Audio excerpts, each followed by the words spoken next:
courtroom hums with the low buzz of whispers and shuffling feet. It's the kind of tension that feels electric alive, waiting to spark. A young man steps forward, confidence dripping from every movement.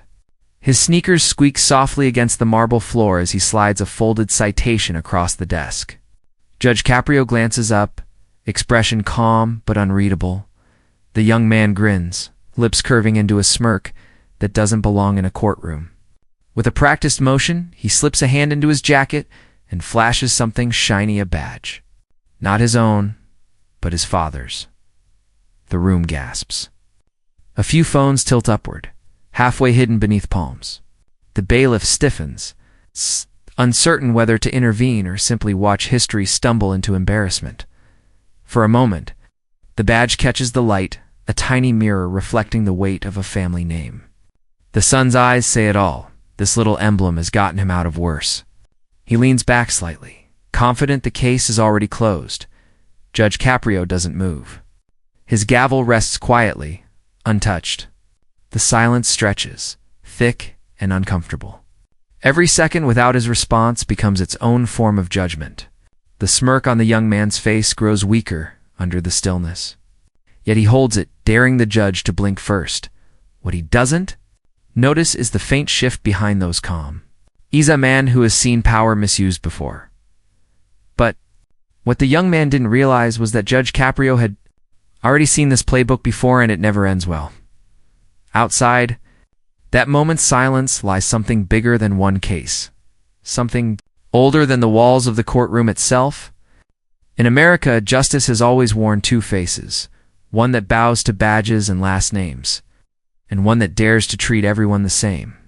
Today, those two faces are staring straight at each other. Because this isn't just about a parking ticket. It's about a culture built on unspoken exceptions. The son of a police captain doesn't walk into traffic court as an ordinary citizen. He walks in carrying an invisible shield ears of favors. Gentle warnings and phone calls that start with, "Let's take care of this quietly." People talk about it in whispers, never out loud. You don't challenge the thin blue line. You just learn to live beneath it.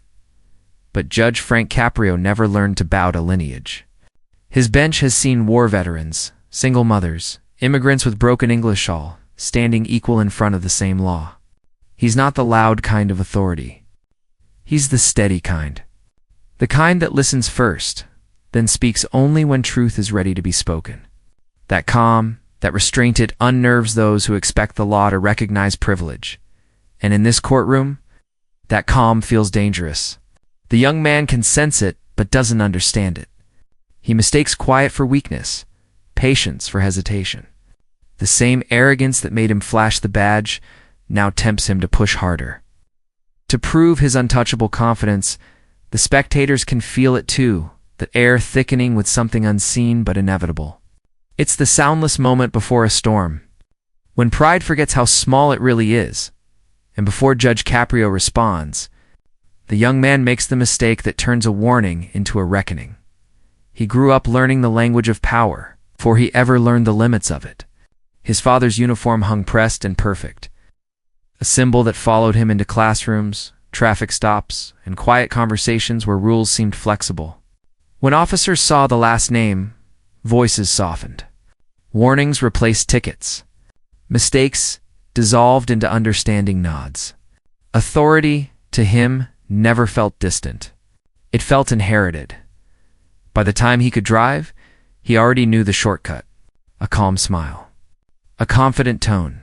And when needed, a badge flashed just long enough to remind people who his father was. Doors opened. Consequences bent. He learned that the law, when spoken through the right bloodline, didn't sound like a command. It sounded like a suggestion. That confidence settled into his posture. Shoulders relaxed, chin tilted upward. In court, he didn't stand like someone asking for mercy. He stood like someone expecting recognition. The smirk wasn't loud, but it was deliberate. It said he had been here before and walked away untouched. It said this room was just another stop in a system that had always made room for him. Friends laughed when he told the stories. Teachers avoided conflict. Strangers hesitated just long enough to let him pass. Each moment reinforced the same lesson. Consequences were for other people. Over time, accountability felt theoretical, something discussed in speeches but rarely applied to him personally. The badge became shorthand for belonging to a protected class, one where mistakes were reframed as misunderstandings and responsibility was always deferred. Yet beneath that, his casual arrogance lived a contradiction he'd never been forced to confront. He was raised around the language of duty, sacrifice, and public service. He heard speeches about respect for the law at dinner tables and award ceremonies. But somewhere along the way, respect became optional for everyone except himself. The badge stopped being a responsibility and started becoming a shield. In Judge Caprio's courtroom, a contradiction stands exposed. This is a place where the law doesn't care who taught you to drive or whose name is stitched onto a uniform. The young man feels it, even if he won't admit it. His confidence wavers for a fraction of a second, then hardens again. Pride steps in where humility never learned to live. For the first time, the room does not respond to his name, his tone, or his implied connections. The silence offers no validation, no shortcuts, no quiet exits. It simply waits, patient and unmoved, forcing him to stand alone with the choices he thought he could outrun. That pause becomes a mirror, reflecting not power, but entitlement, something fragile, loud, and deeply unprepared for a place where excuses expire and truth takes precedence today here. He mistakes privilege for authority. He believes proximity to power is the same as earning it, and in that belief he leans forward just a little too far, convinced that respect is something others owe him automatically, but arrogance always meets its equal, especially when it walks into Judge Caprio's courtroom. Frank Caprio was not born into privilege. The streets of Providence where he grew up were narrow, lined with brick buildings and the constant hum of families working to make ends meet. His parents, immigrants who had crossed oceans with little more than hope and determination, taught him lessons that money could never buy: integrity, patience, and the quiet power of fairness. From them, he learned that life would not bend to your desire. You had to meet it with dignity, honesty, and a steady hand. As a boy, he watched his father labor tirelessly, his mother managing household and family with unwavering discipline. There was no grandiosity in their lives, no entitlement, no shortcuts. Everything was earned. That upbringing instilled in Caprio a deep understanding that true authority is not flaunted, is quietly commanded. It does not demand recognition. It earns it through consistent action and unwavering fairness. He carried these lessons into adulthood, to law school, and eventually onto the bench. Every case he presided over reflected a simple but powerful philosophy. The law is not a weapon, a tool to assert dominance, or a means to intimidate the powerless. It is a mechanism to uphold justice, protect the vulnerable, and ensure that society functions with integrity. Authority, he discovered early on, is not measured by the volume of your voice or the weight of your title. It is measured by the calmness of your judgment and the consistency of your actions. Caprio's courtroom demeanor became legendary, not because of theatrics or dramatics, but because of the quiet certainty he brought to every decision. He listened first, observed quietly, and allowed the facts and human behavior to reveal themselves before passing judgment. For him, patience was a tool far more powerful than any gavel strike. His fairness was visible in the smallest details: a careful question asked with respect, a pause to allow someone to find their words, a tone that never insulted even when correcting a blatant misstep.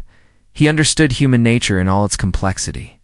He knew that arrogance often masquerades as confidence, that privilege can be mistaken for authority, and that a person raised to expect leniency may falter when confronted with unwavering truth. These insights were not theoretical. They were lived experiences, honed over decades of watching people from all walks of life step into his courtroom, some expecting power to protect them, others desperate for justice they feared they would never receive. This combination of upbringing, philosophy, and experience made Caprio uniquely prepared to face entitlement without anger. When a figure of privilege attempts to bend the system to their will, he does not respond with ire or theatrics. Instead, he meets it with measured calm, an unshakable moral compass, and a presence that forces recognition of responsibility. His strength is quiet, almost invisible, until it becomes undeniable. And now, face to face with entitlement in its purest form, Judge Frank Caprio makes a choice that stuns the courtroom. The young man straightens, voice steady, but carrying a hint of challenge. He leans slightly toward the bench, letting the badge gleam again under the overhead light. A silent reminder of his father's influence. "My father's a captain," he says casually, as if that alone settles the matter. "You don't want to make this personal." His smirk returns, sharper now, calculated move designed to test boundaries. The courtroom reacts almost imperceptibly at first. The bailiff stiffens, fingers tightening around the edge of the desk. Spectators shift in their seats, some leaning forward, trying to catch every nuance. Phones hover, ready to capture a moment that feels larger than law, larger than the room itself. The energy is taut, a wire stretched to its breaking point, yet Judge Caprio does not flinch. His posture remains relaxed, eyes steady, expression neutral. There is no raised voice, no impatience, no visible anger. Every word the young man utters is met with silence that is louder than any retort could be. In that quiet, the imbalance begins to emerge. The badge, the name, the implied threat, they start to lose weight against the authority of composure. The sun shifts again, trying to reclaim the upper hand. He adds, voice low, but carrying across the room, that everyone knows who he is, and that making waves could have consequences. The words are meant to intimidate, to remind Judge Caprio that power can protect him, that history favors the bold and connected. But the courtroom, for the first time, feels a subtle recalibration. His smirk wavers, just slightly. Confidence that seemed unshakable now encounters resistance. Spectators feel it, to a change in the air, a shift in expectation. The quiet isn't surrender. It's judgment, and it lands heavier than any badge ever could. Every heartbeat in the room seems synchronized to the tension, the anticipation. The young man senses it, though he can't yet name it, and instinctively pushes harder, unwilling to back down.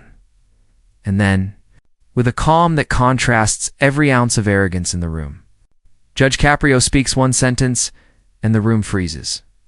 Judge Caprio leans forward slightly, his hands resting lightly on the bench, eyes locking with the young man who has been riding on inherited confidence. He begins slowly, deliberately, as if each word carries the weight of generations. "A badge," he says, voice calm but firm, "is not a shield to bypass responsibility. It is a symbol of trust, of duty, of service to the people. It does not protect you from the law. It binds you to it." The words hang in the air, heavier than any threat the sun could muster. The young man shifts, a flicker of uncertainty crossing his face. Caprio continues, unhurried, letting silence punctuate the room. "It is not an emblem of privilege. It is a call to uphold fairness, to respect every individual, no matter their name, their station, or who they know." The spectators lean in, some mouths opening in awe, some fists tightening around phones capturing the moment. Even the bailiff exhales subtly, as if the tension has finally found its direction. Caprio's gaze narrows not in anger, but in measured scrutiny. "You stood here and flashed a badge, not as a gesture of honor, but as an assertion of entitlement. You implied that a name could bend justice. You assumed respect was owed, not earned." His voice remains calm, but each phrase lands with precision, slicing through the illusion of invulnerability the son had. Carried in like armor, he gestures slightly toward the court records. "Let's examine reality. Your driving record is littered with warnings, previous encounters where leniency was granted. Not because the law faltered, but because discretion was exercised carefully. Each time, you were reminded of responsibility, and each time, you ignored it." Caprio pauses, letting the words settle. The silence amplifies the weight of truth. "Do you understand," he continues, "that every badge carries a promise? Not of protection, not of exemption, but of accountability. Your father's badge is not your sword. It is not your shield. It is a covenant. And every time you flaunt it, you disrespect not just the law, but those who serve it with honor. The young man's shoulders stiffen, his confidence beginning to crumble under the steady, unwavering authority of the judge. Caprio leans back slightly, scanning the room, letting every observer feel the lesson taking shape. You have been given opportunities others only dream of, yet you treat them as trivialities. Leniency was offered, warnings were given, patience extended. And still, here you stand, testing the limits of respect with a smirk that no longer suits you. The smirk falters completely now, a visible crack appearing in the carefully constructed persona. He pauses again, eyes locking with the sun, allowing a moment of introspection that the boy is unprepared for. Every second stretches, weighted with moral authority, until the sun swallows, voice faltering as he tries to respond, but cannot find the words. The badge, once a symbol of supposed power, now sits like a mark of folly in the young man's hand, a silent confession of entitlement unmasked.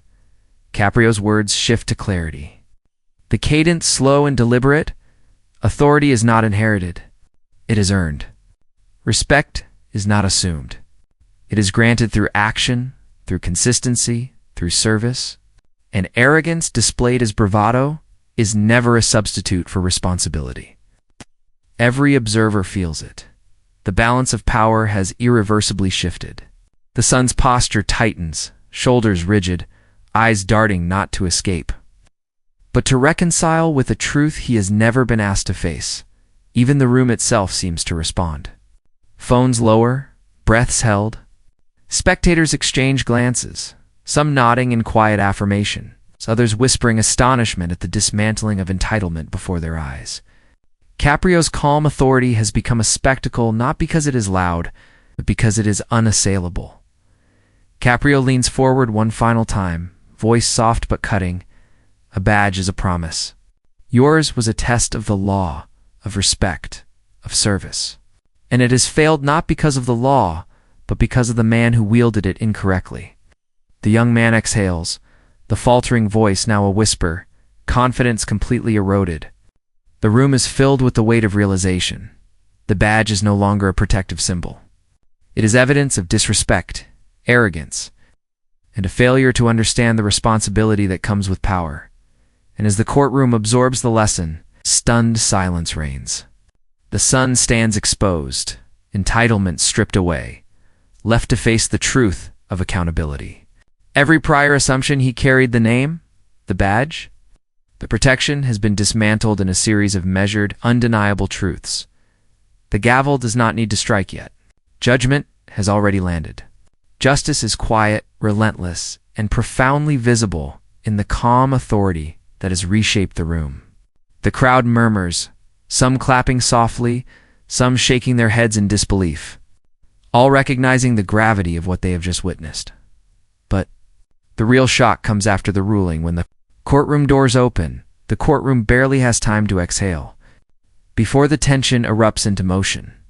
Murmurs ripple through the spectators, low at first, then swelling into a chorus of disbelief, admiration, and whispered astonishment.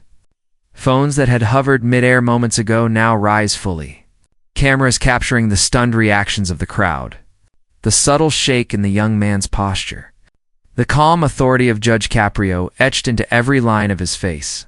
Clips begin circulating almost immediately, spreading like wildfire beyond the confines of the courthouse.